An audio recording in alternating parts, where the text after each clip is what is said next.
네, 감사합니다. 제가 오늘 말씀드릴 램프리세주 프로시저에 대한 내용이 되겠고요.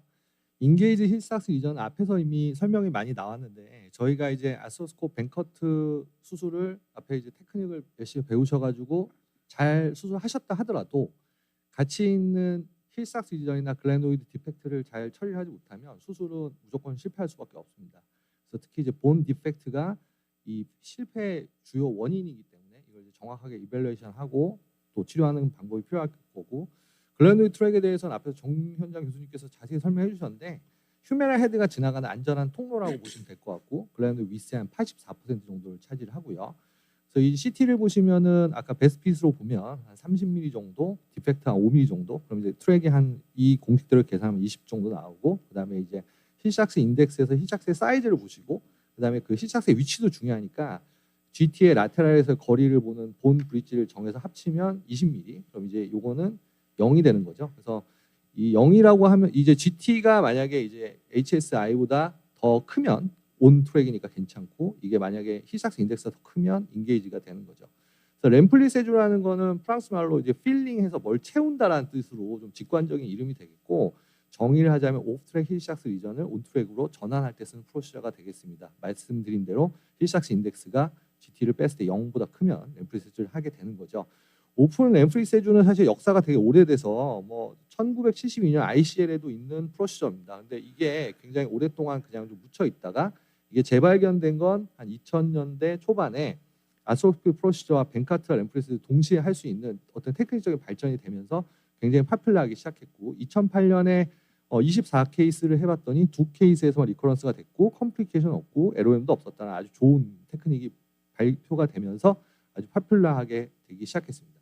저희 팁에 대해서 좀 설명을 드리면, 서지컬 프로시저는 저희가 좀 램플리세주에서 처음에 이제 앵커를 어디다 박는 게 되게 중요하거든요. 그래서 메디알 앵커를 박는다는 거는 이제 아티큘라 마진에 아주 가까운 쪽에 박는 거고, 라테랄 앵커는 여기다 조금 더 미디얼로 들어가서 카티지 마진에서 떨어진 데다 박는 거죠. 그래서 이제 미디얼 앵커를 박으면 당연히 이 힐삭스의 마진 부분을 잡으니까 이렇게 디피스트 필링이 되면서 인게이지먼트를 최대한 많이 막을 수 있지만, 그만큼 이제 조인트 아크가 짧아지니까 익스터널 로테이션 로스가 커지고 카트리지에 가해지는 이제 스트레스도 증가해서 나중에 뭐 오버 컨스트레인이 좀 원인이 된다고 하고요.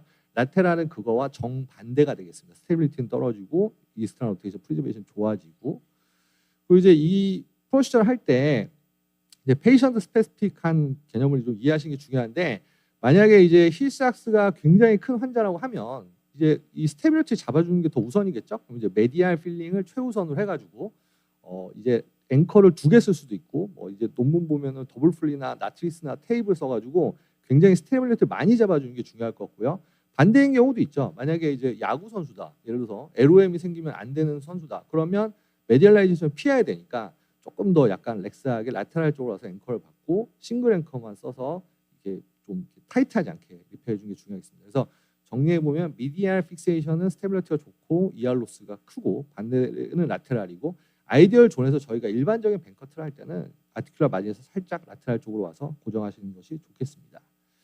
이제 시퀀스에 대해서 아까 정현장 선생님이 잠깐 얘기를 해주셨는데 이 시퀀스는 사실 뭐가 맞다고 할 수는 없습니다. 근데 이제 저는 보통 인피리어 벤카트를 한번 떠놓고 그 다음에 램플리세주를 하고 인피리어 타일하고 두 번째 세 번째 벤카트 앵커를 박는 식으로 진행을 하는데, 이 레이션알레는 논문을 보면 이제 이런 얘기들이 나옵니다. 램플리세주를 먼저 하면 포스처 데더링이 생겨요. 그럼 이 벤카트를 뜨는 것 자체도 굉장히 어려워지고, 벤카트를 뜨는 위치 자체가 데더링이 된 상태에서 뜨게 됩니다. 그래서 처음에 나타잉을 하지 말고 패싱은 이 네이티브 엔트로 인피리어 벡터 상태, 이런 상태에서 이제 스티치를 뜨고, 그 다음에 램플리세주를 해서 밸런스가 맞은 상태에서 타일을 해주는 게 가장 뉴트럴하고 익스터널 로테이션 로스도 줄일 수 있다. 뭐 이런 레이셔널라가 있습니다. 그래서 약간의 이제 프리퍼런스가 있긴 하지만 뭐 이런 방법이 좀 좋을 수 있다, 이렇게 보시면 될 것 같고요.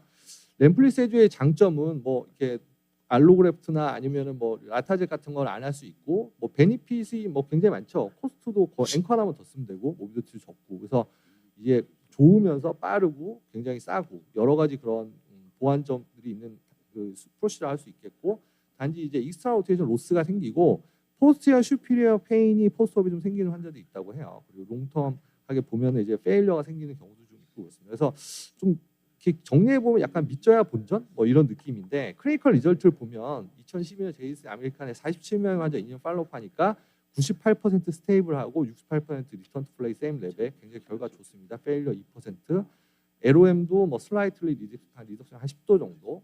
그다음에 뭐 다른 논문에서도 ER 로스가 그렇게 심하지는 않았습니다. 뭐 4도, 3도, 포드 플렉션도 한 5도 정도. 리커런스 레이트는 유의하기 좀 낮았고.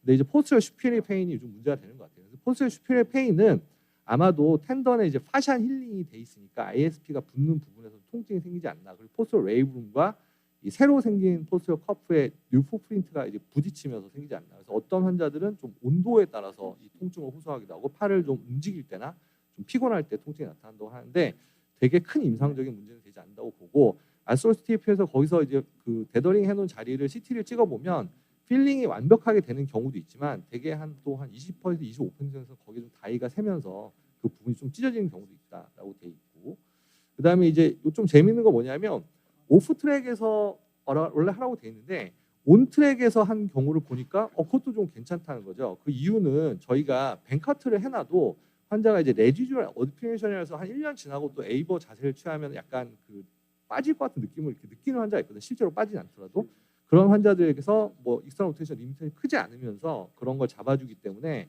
오프 트랙이 아니라 온 트랙 환자에게도 좀 도움이 될 수 있다. 뭐 이런 논문도 있었고요. 시스템 리뷰 2020년에는 12개 페이퍼 BR은 램프리셋 같이 한 거, B는 이제 뱅카트만 한 거 비교해 보면 BR이 확실히 리커런스 레이트 적고 그다음에 BR을 하고 이제 라타젯을 한 거랑 또 비교를 한 논문들도 한 2편 정도 있었는데 라타젯을 했을 때가 이제 리커런스가 좀 낮아요. 근데 이거는 뭐 유의하지 않을 정도로 그러니까 라타젯하고 비교할 정도로 그냥 일반적인 뱅카트에서 효과가 좋았다. 근데 이제 라타젯이라는 거는 컴플리케이션이 되게 많은 수술이잖아요. 그래서 라타젯 프로시저는 뭐 한 컴플리케이션 레이트가 논문에서 작은 거는 한 5%, 많은 논문에서 한 15에서 20%까지 메타일 페일러나 여러 가지 문제들이 많이 생기거든요. 그런 것과 비교해 봤을 때는 뭐 BR로 뱅카트 리페어만 하고 램프리세이즈로 프레셔한 거는 컴플리케이션이 한 1% 이하이기 때문에 리커런스 레이트는 비교적 괜찮게 잘 잡아주고 컴플리케이션은 매우 낮다는 게 결론이 되겠습니다. 그리고 이제 뭐 비슷한 논문인데요. 라타젯이 또 그럼 이제 장점은 있죠. 라타젯은 이 포스터에서 데더링을 안 하기 때문에 안테리어 본노스의 아크를 잘 잡아주면서 LOM은 또 좋은 그런 장점이 있는 거죠. 그래서 BR이 힐삭 시전이 이 정도 될 때는 리커런스 레이트를 잘 잡아준다. 그래서 정리해 보면 라타젯은 우리가 뭐 비행기로 치면 이제 랩터처럼 하나가 뜨면 이제 엔터리어 본 디펙트를 채워줄 수 있는 수술은 사실 이제 라타젯밖에 없거든요. 그래서 굉장히 강력하고 파워풀하고 근데 이제 이게 한번 문제가 생기면 이제 골치가 아픈 거죠. 근데 램플리세주는 우리 F26처럼 그냥 크게 비용을 들이지 않고 크게 어렵지 않으면서 해줄 수 있는 약간 뭐 제목을 정말 잘 정한 것 같습니다. 보너스 트랙이라고 보시면 될 것 같고요. 정리하겠습니다. 램플리세주는 서플리멘터리 테크닉이라는 걸 명심을 하시고요. 앞에서 얘기한 프로시저를 잘 지켜서 뱅카트가 잘 돼야지만 의미가 있는 수술입니다. 램플리세주를 아무리 잘했다고 하더라도 뱅카트에서 페일러가 생기면은 이 프로시저는 의미가 없습니다. 두 번째는 without large glenoid bone defect라서 글레노이드 본 디펙트가 클 때 하는 거는 안 되죠. 그건 안테리어 아크가 짧은 거기 때문에 글레노이드 트랙을 갖다 넓혀주기 때문에 안테리어 본그래프트 해주는 게 우선이고요. 근데 단지 다만 이제 클리니컬리는 약간의 본 디펙트가 있을 때 포스로 라테랄 쪽에서 데더링을 해주면 좀 이렇게 보완해주는 효과가 있다. 이렇게 보시면 될 것 같고요. 리처처 리뷰해보면 리디스로케이션 레이트를 떨어뜨리는 건 확실하고 모비더티나 컴플리케이션이 낮고 코스트가 별로 없는 그런 수술이라는 거 보시면 될 것 같고 근데 단지 이 수술이 이제 정확한 인디케이션 없는 거죠. 아까 말씀드린 것처럼 뭐 힐삭스 인덱스를 보지만 그것도 이제 레디올로지에 따라서 되게 좀 차이가 많이 날 수밖에 없는 거고요. 아까 정인정 선생님이 얘기하셨지만 이 수술 자체가 뭐 하다 보면 너무 이제 오버 유즈가 될 수 있는 거예요. 그래서 글레노이드 디펙트, 힐삭스 사이즈, 우리가 인스터빌티 스코어 같은 걸 좀 잘 정해서 컷오프 밸류를 잘 정해놓고 써야 하는 프로시저라고 생각이 됩니다. 경청해 주셔서 감사합니다.